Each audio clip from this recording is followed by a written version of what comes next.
Ние ќе започнеме со фактите, односно знаците, кои ќе ви кажат дека живеете во турска серија. Значи, зашо правам мувет? Нашиот народ многу гледа турски серии. Така? Знаеме тоа. Да, многу гледа турски серии. Апсолутно сме зависни од нив. Но од толку многу гледање, некогаш почнува да ти се причинува дека животот ти станува турска серија генерално.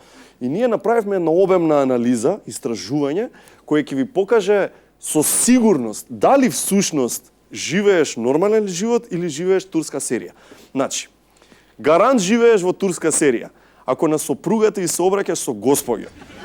Сигурно. Ако има толкаво почитување во домот, гарант живееш во турска серија. Ако навечер на сопругата и велиш Господјо жено, сега ќе ве хефтам. Или ако таа ти вели Господине маж, дали имате полн паричник во джебот или сте среќен што ме гледате? Или ако сред вечер ти доаѓа да речеш Господјо жено, ве молам да смениме поза си укочи вака ако не ве деранжирам. Во тој случај живееш во турска серија дефинитивно. 100%! 100%!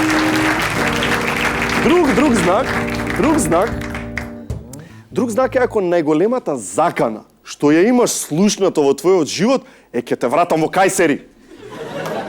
Зошто? Што е толку лошо во Кајсери? Мислам, освен името. Кајсери. Не би сакал да знам од каде е дојдено името. Добро, како и да е. Кога и да направиш нешто лошо, што во турска серија е, например, да не си дома 1 час пред да се стемни. Секогаш ти се закануваат со враќање во Кајсери. Друг знак, во турска серија, например, најголем скандал е да задоцниш на семеен ручек. Значи, тоа е ултра. Не смееш. Значи, не на ручек као еднаш годишно, колку да не се забораваме со родителиве. Не, него као ручек секој ден. Не смееш да касниш. Доаѓаш, касниш 7 минути, мајка ти вика, гази мет. Доцни 7 минути, керко. Леќата се олади, а татко ти е бесен.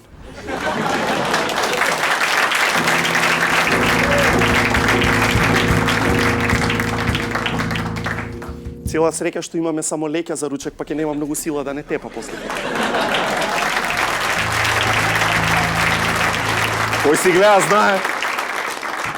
Друго, знаеш дека живееш во турска серија ако за се и се што поврзано со синти и керка ти те фаќа параноја. Господјо Керко, досниш од училиште 42 секунди. Со кого се хефташе? Дали е тоа синот на оној богат господин Меджеджа? Господјо Керко, одговори ми. А ако си веќе во брак и ако си машко, посебно страшно ќе ти изгледа ако сопругата направи здраво со личност која има пенис. Тоа инаку статистички е причина за развод на 42% од брачните двојки во турските серии. И уште еден знак дека живееш во турска серија, еден знак, можеби и најголем, е Боже, Боже. Го користиш и кај што треба и кај што не треба. Господјо жено, Суада знаела да зборува. Боже, Боже.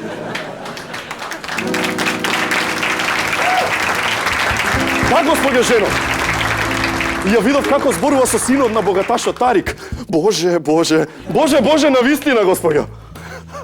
Тоа е прилика да како да знаеш дека си од турска серија. Благодариме.